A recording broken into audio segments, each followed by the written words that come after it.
The information shared on the Fulfilled Practitioner podcast is for educational and informational purposes only. While we explore topics in natural health, practitioner fulfillment and mindset, business growth, and practice strategies, nothing discussed on this podcast should be interpreted as medical advice or a substitute for a professional diagnosis, treatment of any kind, or individualized guidance. Always consult with a qualified healthcare professional before making any changes to your health, diet, or lifestyle, and consult with a qualified business professional before making any changes to your clinical practice or business. The views and opinions expressed by the host and any guests are their own and do not reflect the views of any affiliated organizations.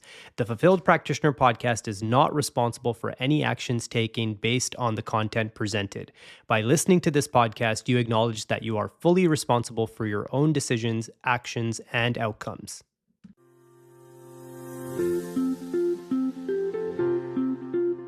Hello, and welcome to the Fulfilled Practitioner podcast. I'm your host, Ricky Brar. This is a place where natural health practitioners learn how to grow, simplify, and fall back in love with their practice again. Here we talk fulfillment, practice growth, leverage in technology, AI, and the mindset needed to build an impactful and meaningful practice. If you're ready to evolve as a practitioner and create a life that feels aligned and energizing, let's get started. Welcome back to the Fulfilled Practitioner podcast. Today we're doing our very special Meet Your Health Hero segment. This segment, we do our best to spotlight practitioners who are not just creating impact, but they're doing it with fulfillment, purpose, and authenticity. I've had the honor of meeting some of the most amazing practitioners in our space, and today's guest fits that mold perfectly. And these are people who are truly changing the world. And I want to make sure they don't stay a best kept secret much longer. So, hey, Katie, how's everything going today? Hi, Ricky. Thank you so much for having me here. I'm really excited to share some of the hard-earned lessons that I've had throughout my career as a practitioner. Amazing. No, I'm so honored to have you on, and I know I've connected with you a while ago, and I love what you're doing, and I love that, like myself, you're doing so many things to help others, not just from a client standpoint, but a practitioner standpoint as well. So I'd love for you to introduce yourself to the audience and let us know who you are and what do you do. Sure. Yeah. So I am a functional nutritionist. So I actually got my degree in functional medicine and nutrition. And so I love having both of those pieces because the functional medicine gives me the ability to evaluate someone's systems, to know what dysfunctions they have, to figure out what their root causes are and what a good treatment plan would be. But then I also get to be in the nitty gritty and helping them to make dietary changes and address their stress and improve their circadian rhythm. So I love having that combination. And our practice is just a functional medicine practice. So we don't have a niche. Our niche really is just that we are very true to the principles of functional medicine. So if you're, someone who does things outside of that, then we might not be a good fit. But whatever health condition you have that you want to solve through, evidence-based kind of systematic methods, then that's where you're people. Amazing. So I didn't know that about you, and I'd love to learn more. So I know you said you got a degree in functional medicine. What drew you into that space? What made you make that big decision? Yeah, so I actually started getting interested in health when I was a child because my mom had fibromyalgia. And this was in the 90s and no one really knew what it was. And so she would see practitioners that would give her recommendations that made her much worse. So she'd come home and we'd see her just be miserable, not be able to parent, not be able to get off the couch or in so much pain because she was doing the kinds of therapies that they were recommending or the medications. And said right away, I was like, oh, healthcare is horrible. I don't like this system. I don't want to have to ever need this. And then we were like, okay, we want some alternative options, but we grew up poor in Detroit and that was not really in the cards for us to go see like an alternative doctor. So I decided I'll be that alternative doctor because I'm a middle child.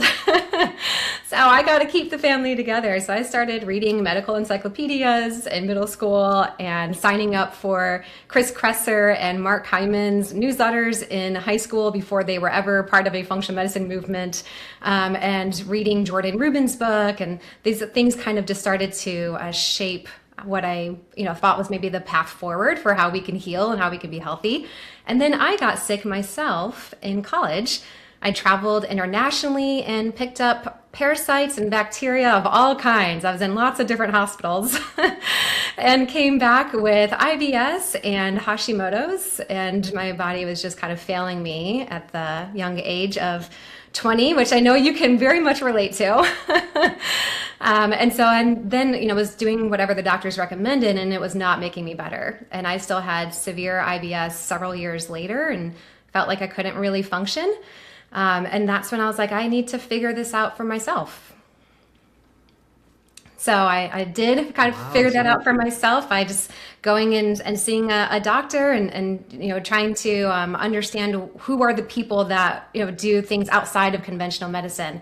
And that's when I really kind of discovered there was this pathway towards learning functional medicine itself, because I didn't want to go be a dietitian. I didn't want to go back to school to be a doctor. It's when I found out that you could actually get a degree in functional medicine, I signed up right away. Wow. I just like I'm having flashbacks. So like if I knew that you could get a degree in functional medicine, I don't think I would have gone in any other direction. So that's so powerful. And again, I learned so much about the practitioners I interview. I know I've known you for a short while, but I had no idea. And it's not just a personal story, but one that was within your family. So it's interesting. My mom was actually my first person I saw go through poor health, and she had Hashimoto's as well for close to 40 years. And someone I saw just energy levels tank, digestion tank, and she just kind of turned into a shell of herself. So I know that could be such a powerful motivation. And it's funny, I've always kind of waited for someone to bring up that book, but Chris Kresser's book, shout out Chris Kresser, it was actually the first book that I picked up during chiro school. I remember, I think it was first year chiro school, and it was my first exposure that there's tests out there that can tell you about the functional side, and there's protocols out there. And I had no idea about all of this. So I love the origin story, and that's so inspiring. So I know when you were going through it, it probably doesn't seem like a positive event whatsoever. But when you reflect backwards, and I often encourage listeners to reflect backwards, it could be the most pivotal moment of your career, right? So Absolutely, yeah. you found this world. And I love that. It means you were a renegade as well, because, way back in the day, Chris Kresser was talking about how high cholesterol isn't as dangerous as it seems. And it was just very, kind of outside of the norm, but from a very researched and evidence standpoint. So I love that that's how you kind of got introduced as well. For me, I always joke that God has given me every ailment known to man because then it changes like how deeply I go into what do we do about this and how well I can counsel either a practitioner that I'm training or a client, and how to improve it. And so, I mean, I've counted it up. I've had over like 24 diagnoses over the years and health issues. But I'm healthy. I'm standing here well today. But it definitely things come up, and then I'm like, all right, God, I'm ready. Like, what are we going to learn? What do I need to change about the way I'm helping patients with this currently that I'm going to be able to do better now that I've gone through this? Wow. So 24 diagnoses. And I like that you have a very analytical mind. So you kind of see it as problem solution, and what do I have to learn next? And I love that. So you remind me a lot of myself in the sense that you are the practitioner's practitioner, and that's who you're also attracted to from an education standpoint as well, because like even this podcast, right? And even doing YouTube like you do, or any sort of social media, like this is kind of secondary. We've had to almost like learn how to do this. It doesn't come natural. It might for you, but for me, that like I love to have this conversation, but this is something that took me out of my conventional box as well. So I love that we are in an industry and a career where there's just never ending learning, and it's fun learning if you make it fun, right? Yes, yeah, it definitely is. It's not always fun right in that moment, but it is, yeah, it's definitely very fun to be able to know that you're going to be so much better than you were, a couple of months ago. When I look back at my appointment notes, when I have like a patient come back, and even if it's just been a year, and I look back at those notes and I'm like, oh, wow, like I can't believe I was doing that, like things change so quickly in this field. Yeah, absolutely. Like you often reflect back and you're like, I think of my first 10 patients all the time. And I'm like, with everything I knew at the time, I did really well. We saw positive outcomes, but I'm like, I wish I could like take what I know now and go back in a time machine and re-see those people. So it never ends, right? And Yeah. Today's podcast, it's called the Fulfilled Practitioner Podcast. So I always put every single person on the spot, and I'd love to know, what does being a fulfilled practitioner mean to you? Yeah, I have thought deeply about this over the years because when I started my practice, it was because I wanted to be able to treat my patients in the way that I felt was best. And the clinic that I was at before didn't really give me the freedom to do that.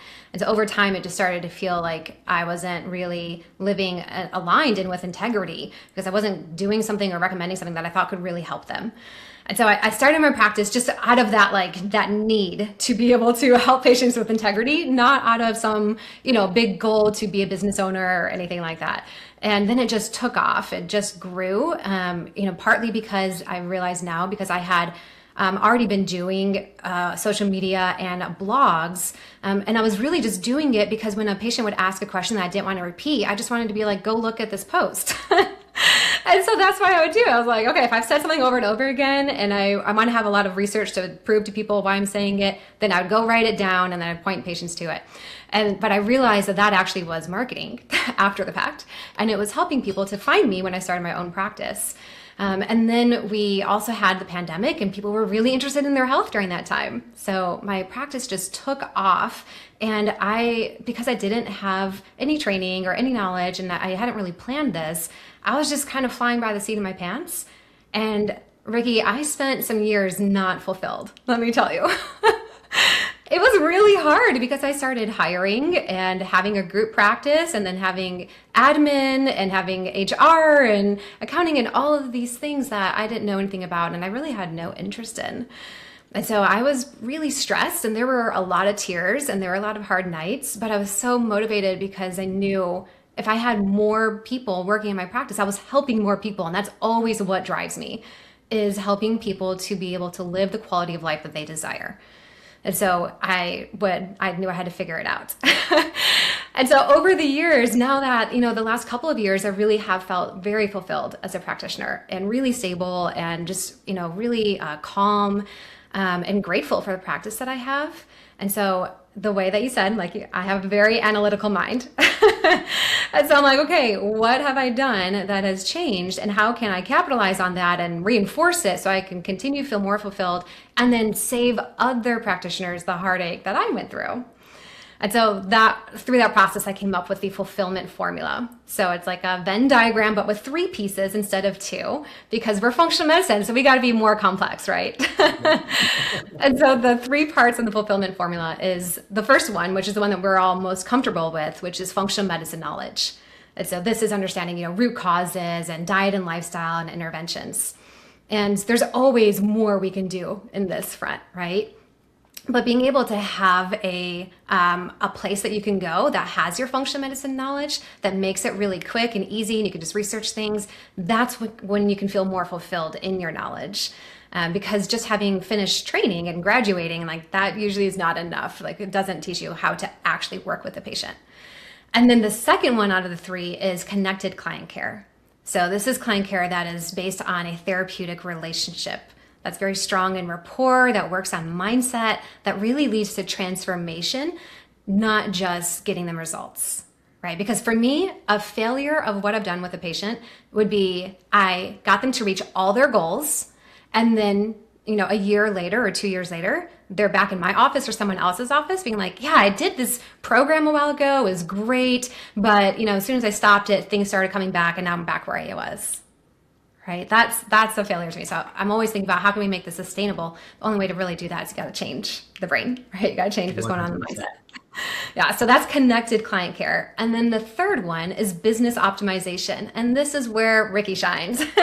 And this is where I learned a lot from him and a lot of others online in order to continually get better at this, because it is my weakest spot because I'm a practitioner. And I'm going to focus all my time and energy on those first 2. But fortunately, when you do focus your time and energy on the first 2, you don't have to be as great with the third one because people will come because you'll get referrals. But business optimization is things like systems and efficiency and marketing. When you have all 3 of those, where you've got them, a decent place, where you've got standard operating procedures and you know what you're going to say, and you've got all of your knowledge written down where you can easily access it for any patient, and you're not having to start from scratch and research every case.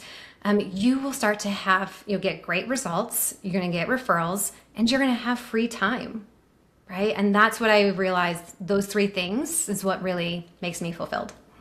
I love it. I need to like steal that from you or pay you a royalty for that formula because as you know, that's the title of my book, The Fulfilled Practitioner. And there's so much overlap there. And what I love, if as I was listening, and I tend toward the analytical side as well, so I have a big analytical part to my mind. But on the DISC scoring system, if you're familiar with it, Yeah, I am. S, so I'm like really empathetic, really connected.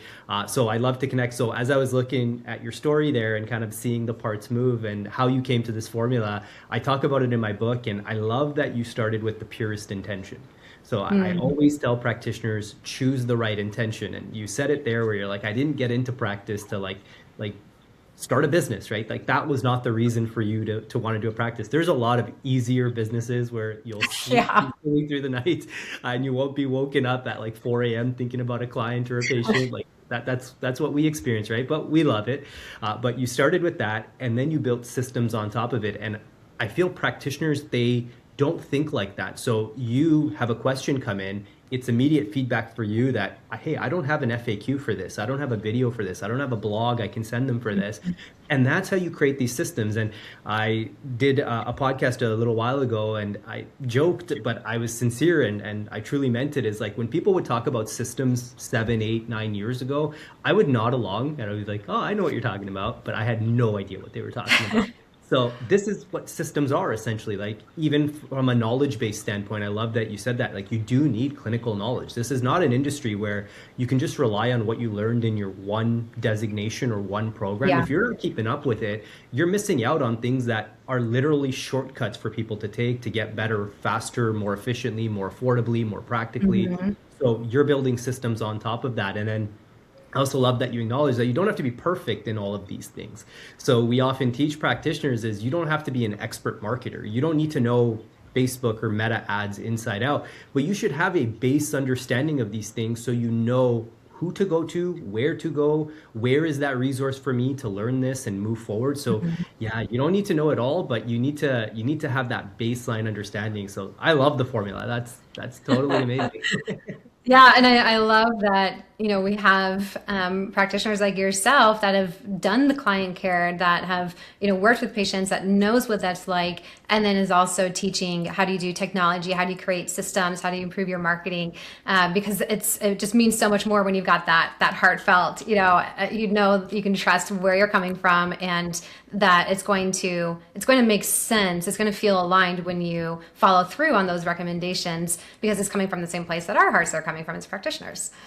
Absolutely. And I feel like even in this like motivational world we live in, and there's always motivational quotes on social media, people say stuff all the time. And I always want to preface anything I say that kind of starts there and then elaborate on it. But we live in an era where technology has just expanded exponentially, and now we're in the era of AI. And if you don't think AI is going to affect you, it already is, and it will continue to. But the one thing that AI will never be able to recreate is authenticity. And that term authenticity is another one most practitioners just nod along to, like, oh, I know what that means. But if you truly knew what authenticity means, you need to know that the information you're giving is up to date. It's genuine. It is in your client and patient's best interest.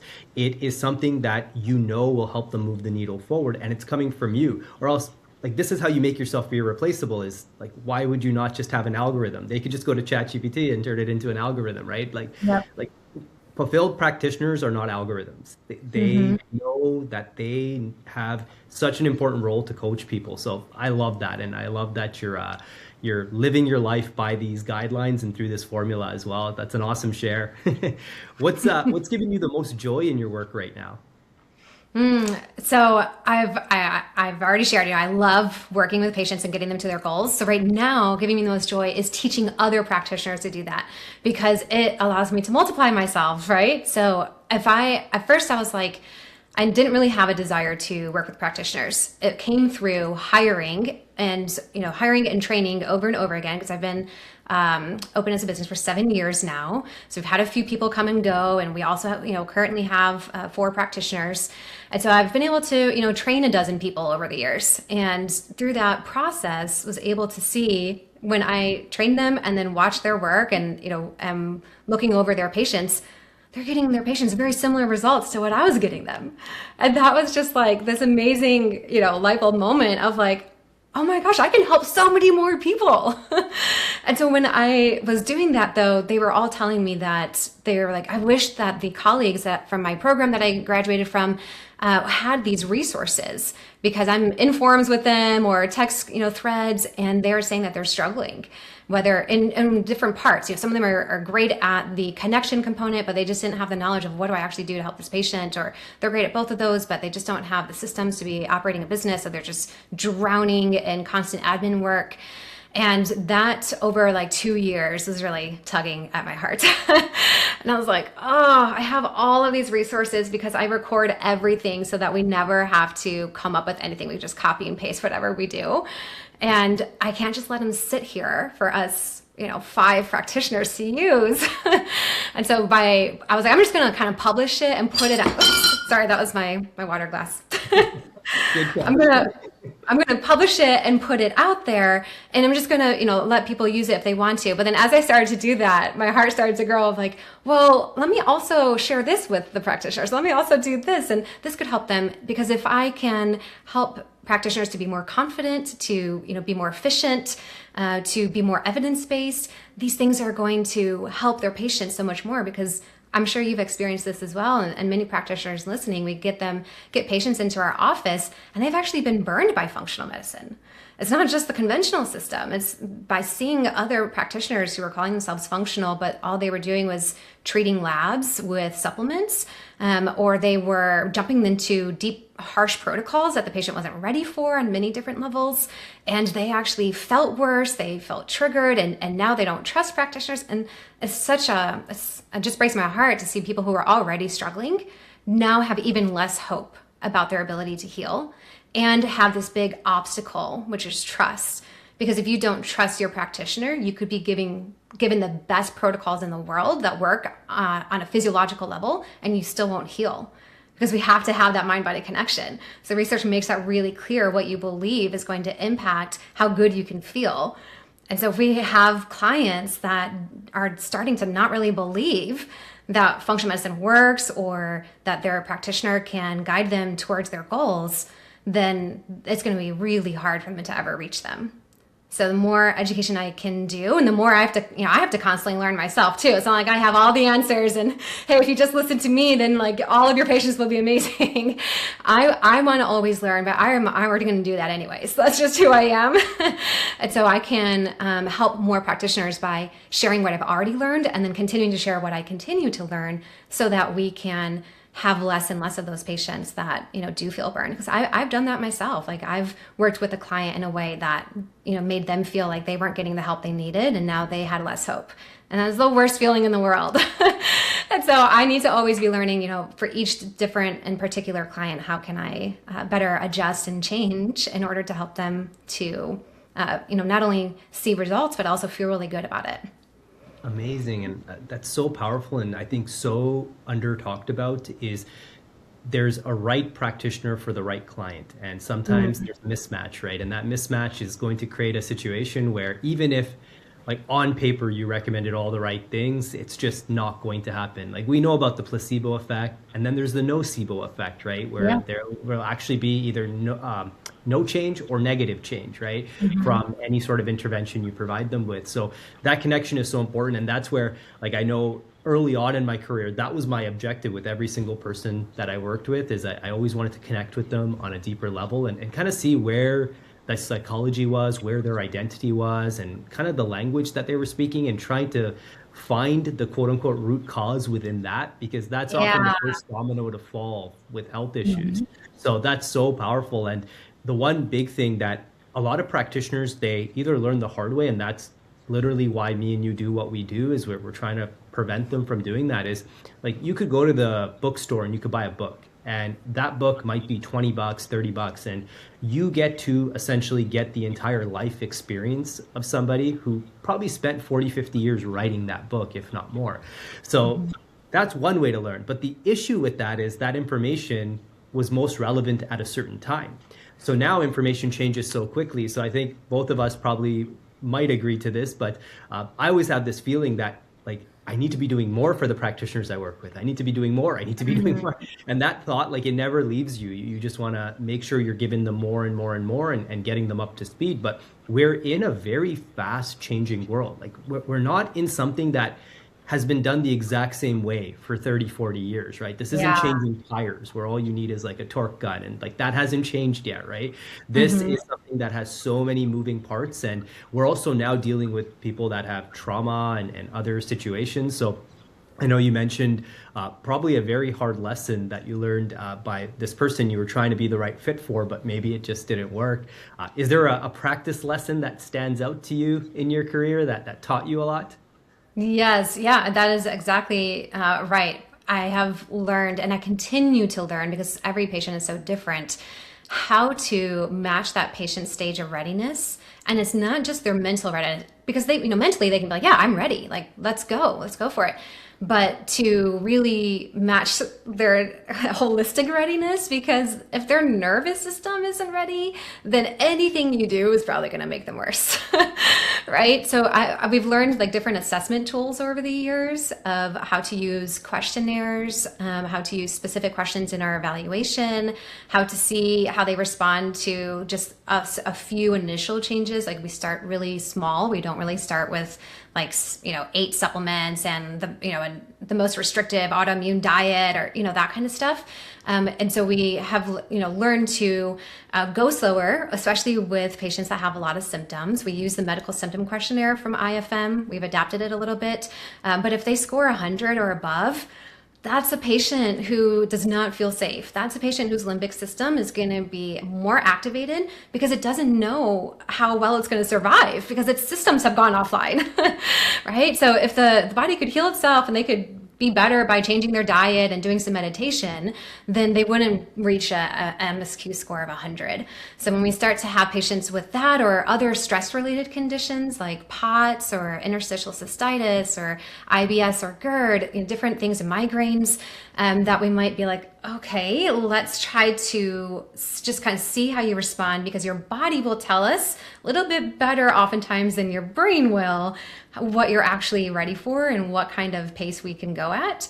And so that we don't end up triggering you, and also how to just kind of phrase these things, because it's so hard to talk to a patient about how, like, I think stress is an issue for you, when in their mind it's like, no, if you just kill the bug, everything's gonna be fine. And so I ever never want someone to feel invalidated. So sometimes it takes invalidating someone and them being upset, and then I'm always asking my patients if they did get upset. I mean, it's been a few years really since I've had like an upset patient really. And so I relearned these things, fortunately, in the first couple of years. If we do have an upset patient, and sending them a message and being like, hey, I just want to let you know, like, I totally honor that I did something wrong here. I would love to learn more about it. If you want to help other patients not to get triggered this way, please let me know. And they'll oftentimes share with us, what it is that we did that just kind of felt like this was too much. You didn't understand me, you weren't listening, or made me feel bad. I wasn't doing enough, right? So it's sometimes really difficult to give feedback that's going to allow them to grow, and then they might interpret that as they're not enough and they're failing. So that's so huge, because you're not just taking information. I think a lot of times, like, there might be a one-off situation in a practice where maybe a practitioner does like get that courage, because it's a tough question to ask, like, hey, can you give us feedback? What did we do differently? But you're someone who, from the short time I've known you, you seem to take information and really analyze it and turn it into an action step very, very quickly. So I do. I do want to give you a giant high five for that. So I'm seeing the evolution of your practice, and you mentioned 7 years. So I'm sure it's evolved a lot from like year 1 to 7. And Yeah. the one other thing I've learned about you is like you're extremely evidence-based. So even like discovering by number, like, hey, this is a person whose nervous system might not be in the right place. Maybe we should take a different route around. A lot of people don't do that. And guess what? ChatGPT doesn't do that either. So when those people go and ask for algorithms and protocols and recommendations, like, that's not being considered. How does evidence behind what you recommend impact the effectiveness of your practice? Oh man, it's so strong. And evidence can be in different ways. So like 2 big categories of evidence is numbers, having hard data like that, and then also having the research behind what you're recommending and what you're doing. So when it comes to the data component, being able to say, for example, using a DNRS questionnaire, which is Dynamic Neural Retraining System created by Annie Hopper, that questionnaire has been really effective for us to be able to identify those patients that are going to be hyper reactive, and we need to really change everything about our approach, what we're recommending, as well as how we're speaking to them. And if they have a high score, it shows them that their nervous system is in overdrive. And so it provides that extra bit of, oh, this is not just your opinion. This is not just one person saying, hey, I think this is what you've got going on, and I need to go get a second opinion or third. This is an actual evidence-based piece of, test essentially that's giving me a comparative number compared to healthy controls that really allows me to see how dysfunctional or how abnormal my system is. That creates instant buy-in. They're like, oh, okay, I see this now. And we can tell them that we have this evidence from our own practice. When clients score this is usually what they need in order to get better. And if you don't do this is usually what's going to happen. So those recommendations are taken so much more to heart, and the client is so much more likely to then do some things to work on that nervous system than they would have if you were just giving them your own personal insight. And likewise, when it comes to research, we have a knowledge base that we've created that has thousands and thousands of pages in it.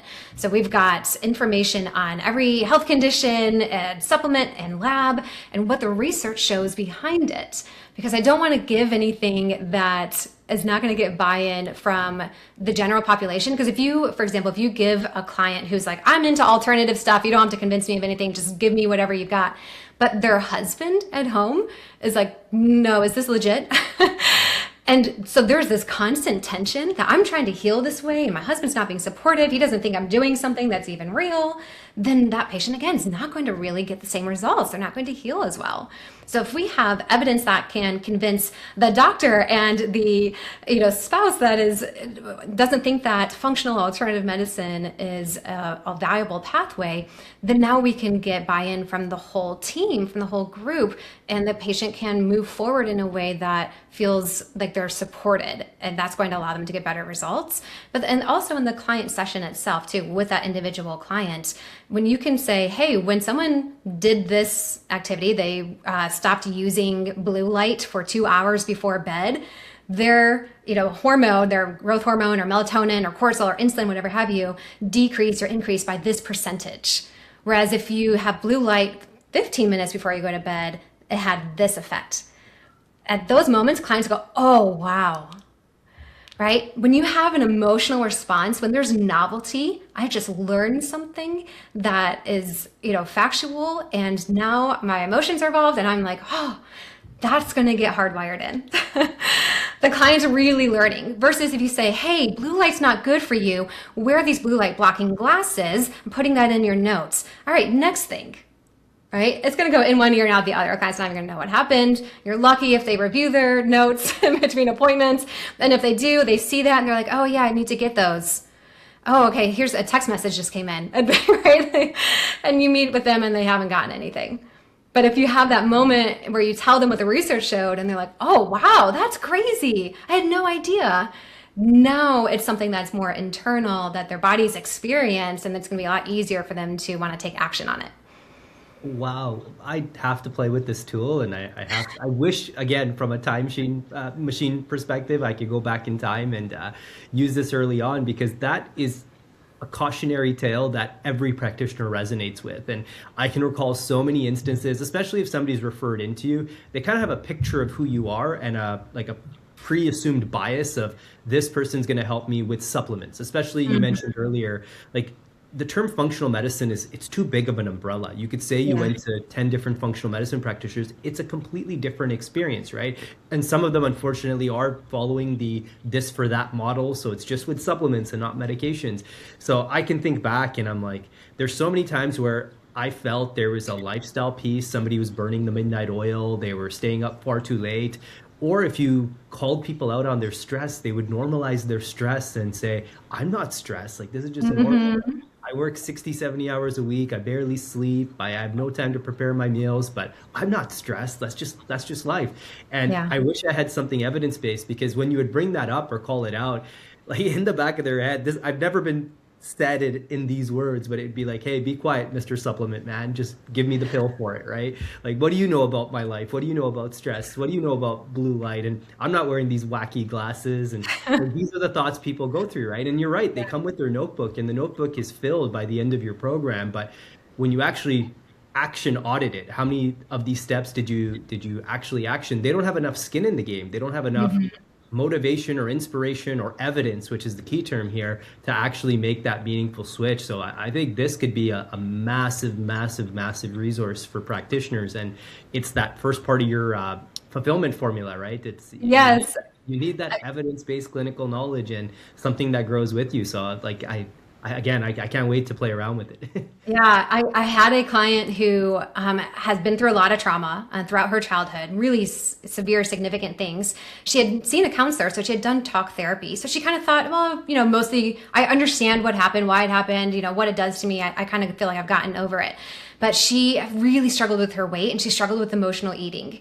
And her weight was not just a result of emotional eating. She has a ton of inflammation and metabolic dysfunction all over the place. A big part of that is because of the state of her nervous system.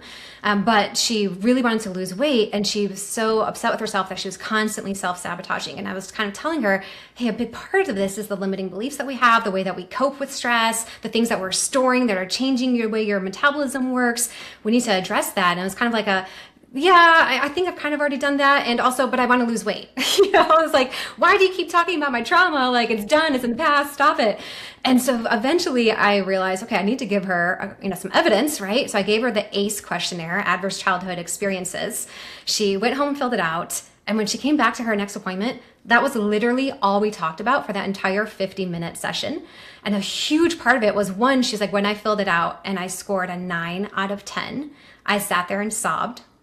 And I realized, what I've been through needs a lot more than the counseling than what I had. But then the real magic of it came, which is I showed my husband. And my husband had never really understood, like, why am I depressed? Why can't I just get it together? Like, if I want a goal, why don't I go pursue it? And he took the questionnaire and he scored a 1 out of 10. And he realized in that moment, I do not understand what this person has been through. What they've been through is not anything like what I've ever experienced in my life. And it changed the dynamic of their marriage. And I mean, it's just, I get goosebumps right now talking about it.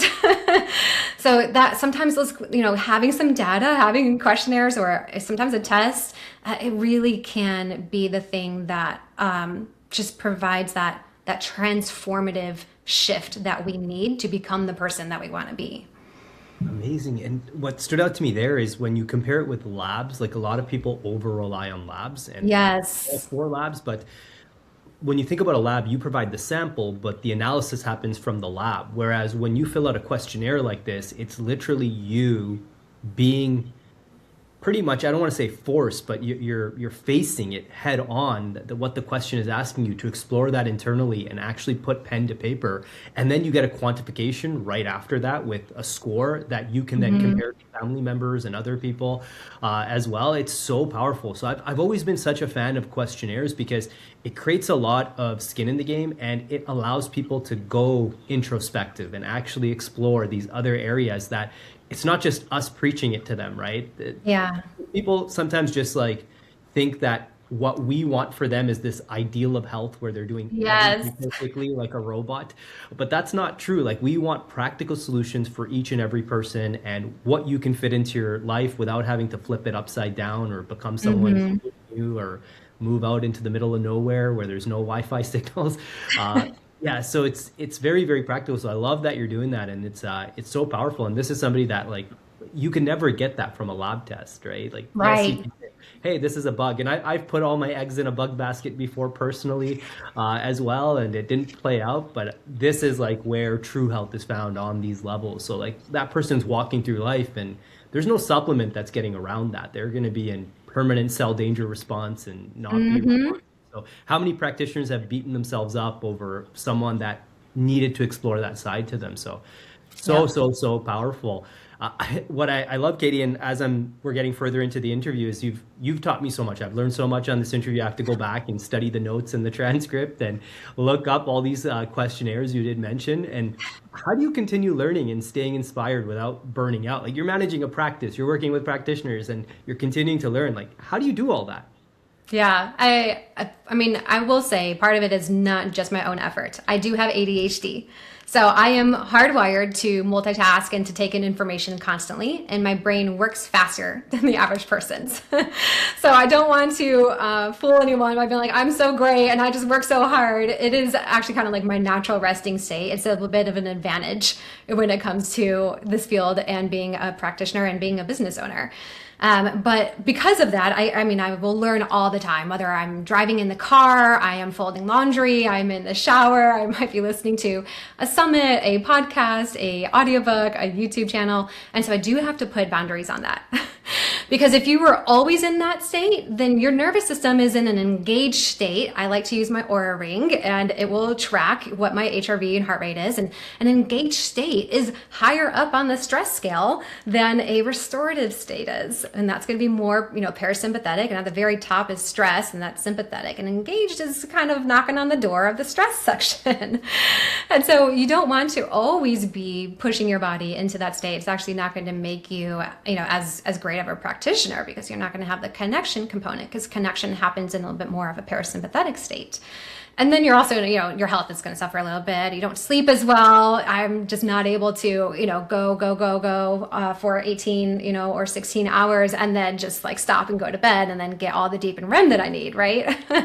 So I have to create some boundaries. And I also like to use my Aura to check to see if I'm going past boundaries, because like you said, I'm more analytical. So that is one of my weaknesses, as I'm not as intuitive. I'm not as emotional. Those are things I have to work at and that I always am trying to grow in. And that my patients have taught me a lot about how to be better at those things. But I still like to rely on my data to tell me what's going on in my body sometimes. And my data showed me that during the workday, I was sitting pretty high at a stress state for a lot of it.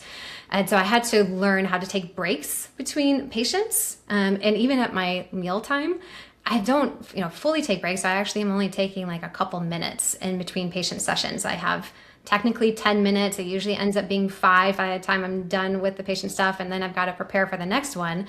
And so I just, stand up, look out the window, sit back down, or apply my essential oil, like something just really small. And that made a big difference actually in how drained I might feel by the end of the day, and also in my numbers on Aura. Same thing at lunchtime, just step outside when I let my dog out to go to the bathroom. I go out with him and take a look at the sun, or stand by the window and take a look at the sun and just remind myself that I'm this little tiny person in this big, vast world. And then in the evenings, I do the same thing. So I have like an hour to 2 hours, so just depending on what I feel I need that day, that is just total connection. So it's either going and meeting with a friend or spending time with my husband. We have dinner, we might watch a show, we walk the dog around the block and just talk to neighbors. And it's just this time that I know is like, I'm really absorbing it. The hard part is sometimes we are so driven and have such a busy schedule that we take these moments because we have to, because our brain literally won't let us focus, but we're not doing it intentionally. And so we don't actually feel like we got restorative time, because we kind of did it out of necessity and we're feeling guilty about it the whole time. So we didn't fully enjoy it, and we weren't really in the moment, because we're like, I know I shouldn't be watching this show right now. I know I shouldn't still be hanging out with my kids right now. I got to get back to this project. And so we take that time, but we don't actually get the credit for it. So we don't come back with the surplus, right? So I take that time intentionally.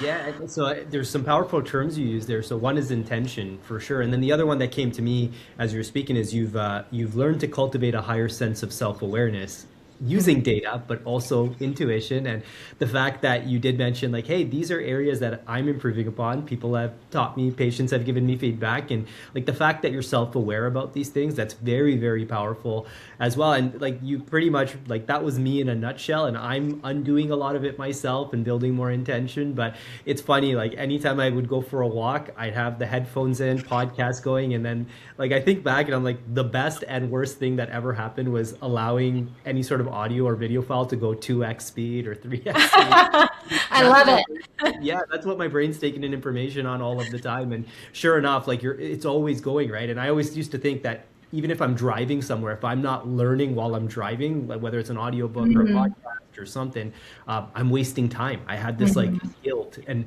it's only over the last couple of years where I'm like, you know what? Let me just put on some of my favorite music and let's just like mellow out on the way there. Give yourself those breaks, and even the mini breaks during the day you're giving yourself. Practitioners don't give themselves permission to take those breaks, and like we have to practice what we preach. We have to be living proof for our clients and patients, and if you can't do that, like it's very tough for you to calm someone's nervous system down when you're stressed out. And I truly believe people can feel that off of you. And like yes. Yeah, absolutely. Heart Math Institute has definitely proven that if you're within 6 to 8 feet or so of someone, you are going to be impacting their stress state by the kind of energy you're giving off. And if you're a practitioner listening to this and you can relate, but the idea of being more still or having more quiet time is just too much, because that's where I was. Still have the phone with you, still take the headphones with you, whatever it is that you need to do, and then just see, right? So at first it'd be like, okay, I'm going to go on this walk, or I'm going to go on this run. But I'm like, okay, I can't keep myself in constant learning and engaged mode. I should be just listening to nature, letting my thoughts do their thing. But that would just felt too scary, too overwhelming, and I wouldn't want to do it. So then I would just plan on listening to the thing that I wanted to listen to. So instead it was, I'm going to just start without having this. I've got my headphones in my pocket. I've got my phone in my pocket. It's ready to go if I feel like I can't handle this anymore. But let me just try having some silence or connection or just looking at nature or whatever it is. And 90% of the time, I make it all the way home without having ever played it. So it doesn't have to be all or nothing, right? Give yourself that option. Cave whenever it feels like you need to. At least you're making progress in the right direction. That's so healthy, right? It's not forcing change. It's going with the flow and seeing what you need in that moment in time. So I love it. And I love that that's a system in itself that you do have where you don't just go cold turkey on it. It is kind of step by step. So I'd love to just pick your brain about systems a little bit. Are there any systems or rituals that keep your practice flowing smoothly? I love systems. I love efficiency to a fault. Every strength becomes a weakness when it's kind of unchecked, right? And so I'm always trying to check this strength that I have. I'm loving efficiency. So if anyone needs to find a way to save time and not repeat themselves, I am your girl. And that's what we do at our practice. And all of my staff, always makes fun of me because of it. So I just never want to spend time doing something again that I don't need to. So anytime I do something for the first time that I know I'm going to be doing again, I'm taking that extra time. It might only take 10 minutes to do the task, but I'm spending 20 minutes on it, because then I'm writing an SOP for it, which is a standard operating procedure. And I might be recording a video on it if someone else is going to be the one that's doing this task. And I'm thinking through what's going to be the most efficient way to do it. If I'm responding to someone by email and I know I'm going to get asked that question again by email, I am copying and pasting that, putting it into my knowledge base, and I have it available to copy and paste back whenever I get that question again by email. Right? So that's what a system is. It's deciding what you're going to do in the future based on predetermined rules. And that's going to save you time from not having to figure it out again in that moment. You get asked that question, you don't have to think, okay, what am I going to respond? You can just copy and paste. So it saves you brain energy, so you can use those thoughts for something else, but then it also saves you time. So SOPs is a huge one. We're always building them. We're always improving them. We have them for social media. We have them for client care. We have them for admin tasks, whatever it is that we do at our practice. I also love snippets. It's kind of like an SOP. So snippets are like auto text, like a smart phrase that you can put into your EHR or EMR. Hopefully if you're using one, if not, you can just put them into a Google Drive doc. And you can then just, whenever you have that topic that you're going to be talking about your client with, or a lab that you're reviewing, you can add that snippet into the notes. Usually it's just 1 or 2 clicks. And you don't have to then write out those client notes. So I write out probably maybe a quarter or so of my client notes. That is something that's new and fresh that I have to respond to something that they're dealing with. And the rest of it is a snippet that I go in and modify.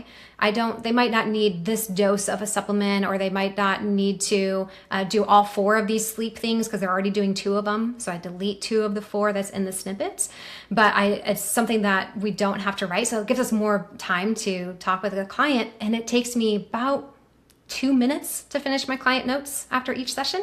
So I spend a total, and I can see 6 clients in a day because we do 1-hour appointments. And so I might spend 6 hours seeing patients that day, and I'm spending 12 minutes doing charting.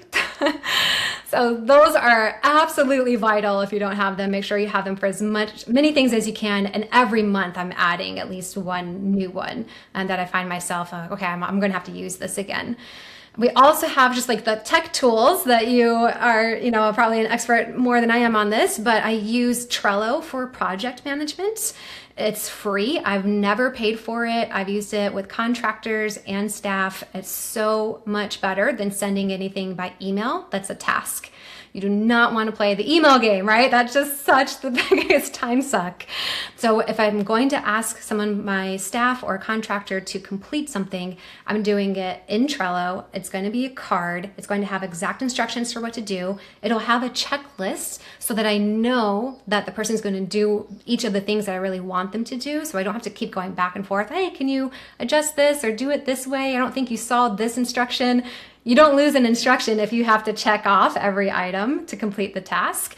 And you can put a due date on there, and then it gets moved to a pending or review column and eventually a done column. So there are no emails about that task getting done. You can easily track whether it's being done. You don't have to email someone like, hey, where are you on completing this task?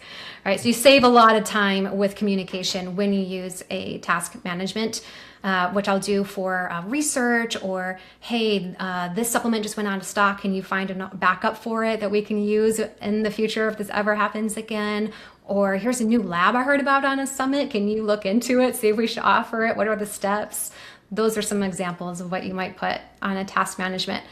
And finally, Slack. So Slack will also save you from having a lot of emails. So I use Slack to communicate with contractors as well as with my staff.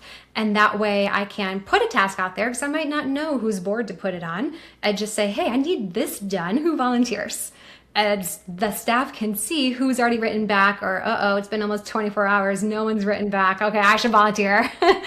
And then I can easily assign them the task in Trello, or I can make an announcement all at one time. I'm not having to email each individual person, and I'm not going to get emails back from them. And now I have threads I need to keep track of, right? So Slack also makes everything really easy. So my staff and we really don't do anything hardly in email at all.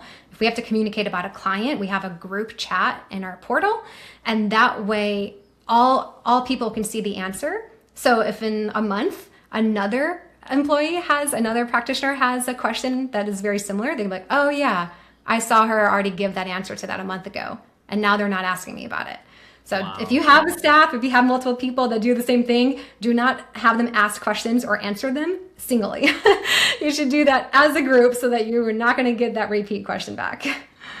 That's so huge. And what I love about it is you've built these systems brick by brick. So you built them where you needed them. And as I was kind of trying to categorize these systems in my own head, like when you think about it, something like the Trello board you're using, that turns into a project manager. You've essentially replaced the need to hire a project manager and someone overseeing all the micro details. The fact that you record these SOPs and you have a database that you can go to and people you train can go to as well, like that isn't built overnight. I know that. But if you build that awareness into your day that, hey, this is something I'm doing a lot, let me create an SOP around it. Let me create some sort of automation or some sort of capture of the idea or what the steps should be. Like just think about 30 days later, 60 days later, 90 days later, that database is going to look really, really good. And guess what? You'll have a lot more time in your schedule to continue building it out because you've saved that from all of the run around and searching emails and threads that you have to do. So that's amazing. It's complex, but it's built on simplicity. So that's like music to my ears. And yes, and because of that, I go on vacation for 2 weeks at a time, usually each year to some international place with my husband. And I really don't have anything I need to do during those 2 weeks. My staff, any question that they have, any question that a client asks them, they go into our knowledge base and they find out what the answer is there. And if they don't do that, then I'm in the car on the way to the airport to go to our next country, and I can just copy the link to the answer in the knowledge base and paste it to them and have it an answer done in 2 seconds. That's, hey, here it is. But they know to really look before they ask me now. It took like a year, I gotta say, for everyone to get familiar with using a knowledge base and using SOPs before coming straight to me. But now they have gotten really good at that. But it all just makes it so that the practice kind of runs itself, because the manager is the SOPs. It's not me. I don't have all the answers. The answers are written down, and so I can step away and do other things, whether it be vacation or working on Functional Practitioner Academy, which is my other business for helping to train other practitioners. I can do that for 20 hours of the week and have my practice stay exactly the same amount of patients that are being seen, and staff hours and everything that doesn't require my own effort.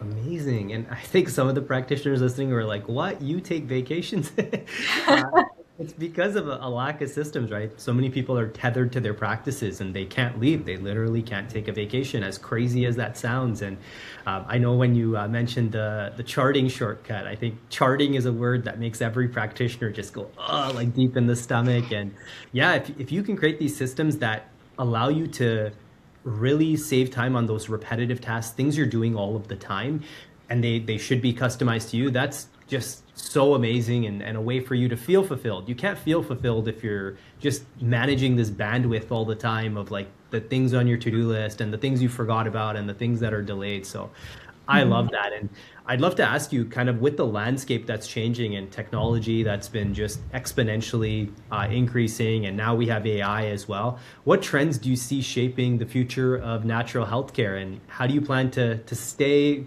up to date with them, evolve with them over time?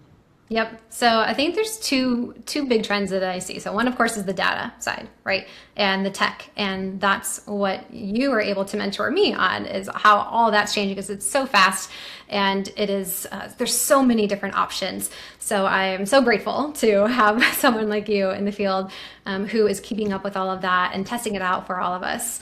I think especially when it comes to data, it's going to be the synthesis of it. So not so much providing data to clients, but it's going to be more so being able to synthesize data from all kinds of different areas and say, here's the evidence, not from a questionnaire, not from a lab, or only from those things. Here's the evidence from your own body, because I have integrated your MSQ, your medical symptom questionnaire, the information from your intake form, the Dutch test results, and your aura data, and together it's painting this cohesive picture. Here's what your body's telling us. Right. And so now a client's going to be able to immediately take action, see the changes from it. You don't have to wait until you repeat labs in 3 months or 6 months to be able to see the change. They'll be able to see a change on a weekly basis and know, oh yeah, this is working because my heart rate has improved a little bit and my glucose has gone down a little, and whatever those little shifts are going to be. So I think the more that we can use wearables and devices and trackers, and we can have access to software that's going to help to synthesize all this. Because if you're meeting with a client and they use AI, right? They're using AI at home. They're getting answers instantly. And you meet with a client and you're like, they ask you a question, you say, oh, well, that would be related to what we found on your stool test results. And then you go into their labs folder and you click up, you have to scroll through 15 test results, and then you pull up the stool, and then you have to go to page 4 and you have to try to, right? And they're just sitting there and they're used to, like, immediately have an answer when I'm asking AI, why am I sitting here waiting 60 seconds to get an answer from my practitioner that I'm paying for? Right? That's going to, over time, it's going to become a bigger and bigger gap. And so we're going to need to be able to get really fast answers and use software that AI is going to be able to synthesize all that for us, so that we can just be like, oh yeah, let me just see, did they have low adrenal function? And then AI will be like, oh, their Dutch test showed this, right? A little chat message in their portal. So the data part is a big one. Did you want to say anything before I move on to the second one?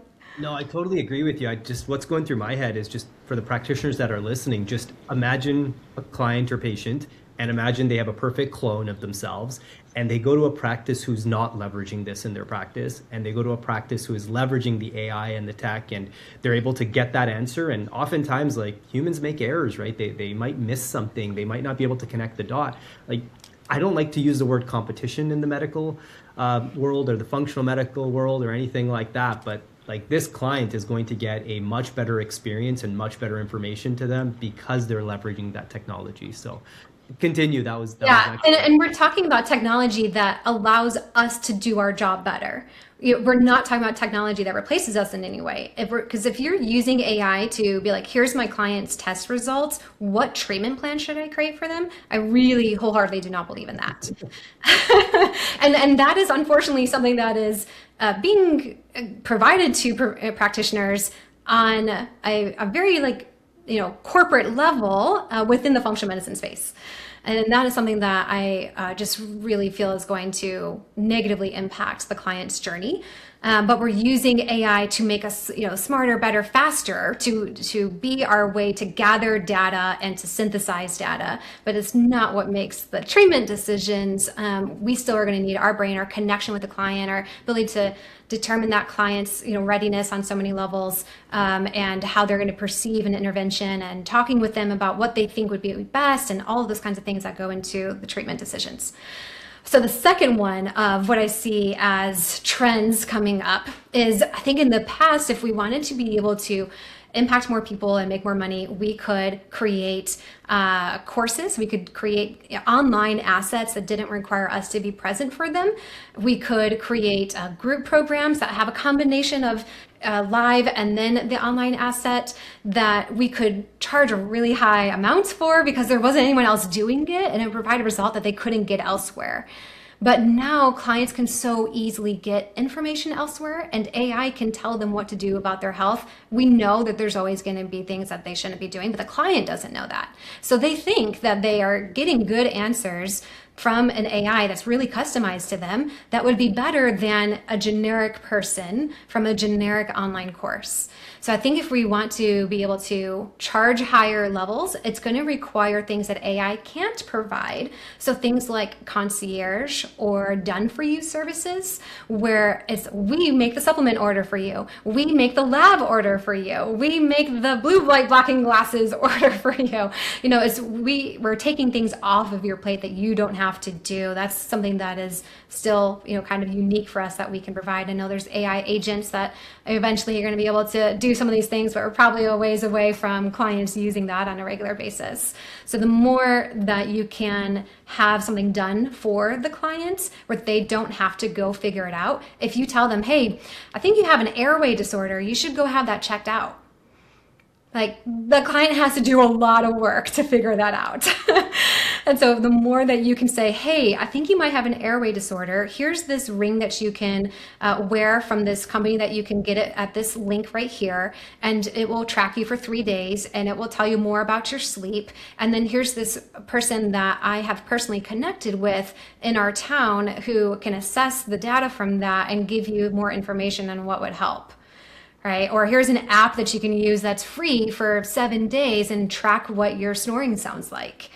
If you can just give them the exact information and they know the exact step to take, that's going to make you really valuable, because AI might give them like 5 options, right? Like, hey, how do I learn more about this? And then there's going to be this like 9-point list, and how do you take action on that? So if you want to be able to charge more, I think you're going to want to have to do more for the client, have more answers for them, make things easier for them to have completed, and have a little bit less of the generic advice of here's something that can help a population that they'd have to just learn on their own. That's going to be good for content, for free things, but it's going to be harder, I think, over time to have patients pay a lot for those things. No, absolutely. And it's there's things AI can't do for you, and AI is not gonna like do the sit-ups for you, right? It's not going to open the supplement bottle for you, at least until robotics become a thing.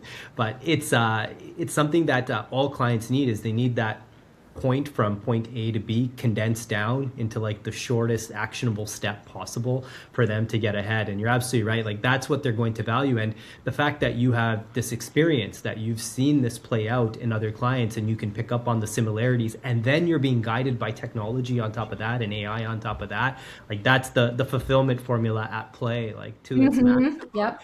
So like in this today's talk that we've had here, like I'm seeing like you have like 50 years of experience condensed down into the 7. We got to get you to like to apply for the next Amazon CEO or along those lines. Too kind. Yeah, I'd love to just get like go back to the starting. Like, what advice would you give to somebody who's just starting out, a brand new practitioner? What message do you have for them? Yeah. So don't do it alone.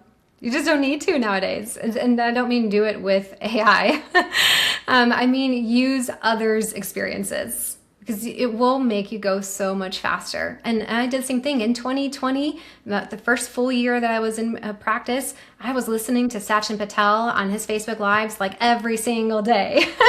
And I had his book that was on how to start a practice and his checklist and all the things.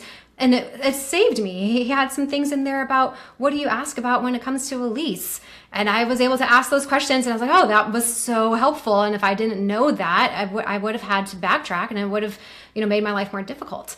So don't do it alone, meaning find others who have gone before you and have done it and have learned the hard way and learn from them. It doesn't mean you're going to learn everything. You're still going to make mistakes the hard way because you're doing things in your own unique way. We're all so different. So you'll never have to worry about like, oh, well then I'm just copying what this person did and I'm never going to learn my own lessons. Trust me, the world is going to give you lessons no matter how much copying you do.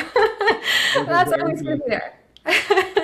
So try to, whether it be through just listening to free content or enrolling in programs, obviously, from your own clients, right? If they just listen to your YouTube, they're not going to change as much as if they enrolled in, actually working with you as a client. And so same thing when it comes to your business. I thought that I would be able to be successful just because I knew how to work with clients.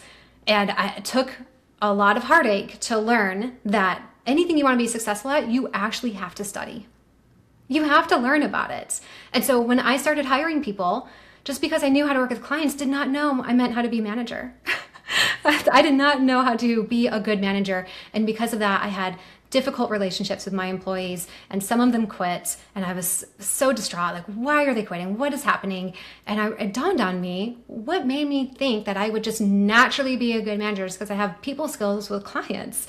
It is its own thing. I had to go and read books and listen to experts and take their programs to learn how to operate a practice where I was a manager and a business owner. And so anything that you want to be good at, whether it be social media or it be growing a practice where you're scaling and you have a team, or it be just really good dealing with your finances and knowing how to make more income in your practice, go learn from other experts and don't just try to figure out yourself because you think you're smart enough or skilled in one area will translate to another, because that was not the case. And life is so much better now that I actually studied what it meant to manage people and to be a business owner. That's some of the best advice I've ever heard on the podcast, and I love it. And I would be nowhere without the people that I've learned from and the mentors in my life. So that's where I was able to stand on the shoulder of giants. And I still, like you said, made those crazy mistakes that like have completely rattled the way that you live, and that's always guaranteed on the road. But what's really powerful there is it's the classical Dunning-Kruger effect, where the people that are first starting out, they overestimate their ability to know everything, right? So you thought that your client skills would transfer to hiring employees, and it's a completely different world, right? And now you're an expert in many of those categories, I would say, but you probably underestimate your ability because you still err on the side of caution and you want to make sure that you dot every I, cross every T. So it's the same trajectory or the same journey we're on with different stories and different like inflection points and pivotal moments and downfalls and all of that. So I love that, and that's such perfect advice. Katie, what's next for you? What's lighting you up right now? Oh, I am so on fire right now for helping other practitioners. So So I love getting to see, because I've now trained some practitioners who are not part of my practice through the Functional Practitioner Academy. So this is the second business that I created in order to put this fulfillment formula into action and teaching other practitioners on how to implement it so we can all be more fulfilled as you have that similar value. And I've been able to help some of the members in that improve their confidence, improve their client results that they're getting, want to actually reach out to more people and successfully achieve getting clients by reaching out to people, because they have this framework that they're operating from, that they know whatever that client presents to me, I'm going to be able to have an answer for. And you don't know that if in your first couple of years of practice, or you're trying to work with some person in a niche that you don't normally see, you don't have that confidence, and a client can pick up on that, and it changes your ability to help them. So I'm just so excited to help more clients through helping practitioners make their businesses more efficient, make their practice, and practice means your work with a client. You can be an employee of a clinic and you still have a practice. Right? You're the medical director or your boss, they're not in charge of how you work with your client and what kind of results you get them. You are the only person responsible for that. So you have a practice regardless if you're the one making the financial decisions. And so don't kind of exclude yourself from this. You can always improve and grow and change and evolve and get even better client results when you look at it, at having a practice as your individual work with clients. And then of course that can expand out from there if you are the owner. And so I'm just so passionate about helping practitioners to get more evidence-based, to not be recommending things because they are so marketable or because they are trendy, but to really be recommending them because we have research showing that that works, and to be more root cause focused. And when I say root cause, I don't mean the result you see on a lab, because that was able to be there most of the time because of deeper, more upstream root causes. And you have to do both, right? So you have to address the most upstream root causes, like someone's beliefs or their way that they live their life and how that impacts their circadian rhythm or what diet they're eating. And you have to address the root causes that are effects of that, the bacterial overgrowth or the toxic burden or whatever it may be. So you have to address both. Fixing the upstream does not automatically fix the lower ones, but fixing the lower ones is not the deepest root cause. So I think that the more we can help practitioners do that really deep, hard work of addressing both from a place that's not going to drain them and allows them to have impact, but also have a profitable practice, the more clients are going to benefit from that. They're the ones in the end that really get to experience the positive effects of that. So that's what I'm really passionate and lit up about at this moment. Oh, I love it. And I know you help a lot of practitioners right now. You're going to continue to help a lot of practitioners. And you're absolutely right. Too many people are focused on repairing the leak that's in the drywall and in the ceiling that you see above you. But the real root cause of that might be the shingle that came loose on the roof, right? So you gotta address both. You can't just leave one or keep repairing the same one. So it's such a powerful lesson, and just like that one lesson in itself will save somebody decades of trial and error. So I love it. Thank you so much for today. Where can people go to learn more about you? Yeah, you can go to my website, fxpractitioner.com. And you can see we've got our, social media there, Facebook, Instagram. We also have our YouTube there. And I have a ton of free resources. Again, I'm always thinking about what would I have wanted. I started my practice 9 years ago in terms of working at a clinic, and then started my own business 7 years ago. And I think of what would have really helped me at those times. And paying for resources would not have helped me because I did not feel like at that time, I just didn't know it was valuable to pay people for their lessons. And so I have a ton of free resources for anyone who just wants to try and get started. And one of those that I love is the focus framework. And this is something that can help practitioners to feel more fulfilled because it will help you to focus on the right things. So it's a set of questions that you just ask yourself I actually have it right here. I always have it right on my desk because I've had this for like 2 years, but I still have to remind myself all the time is what I'm working on right now, really what I need to be working on.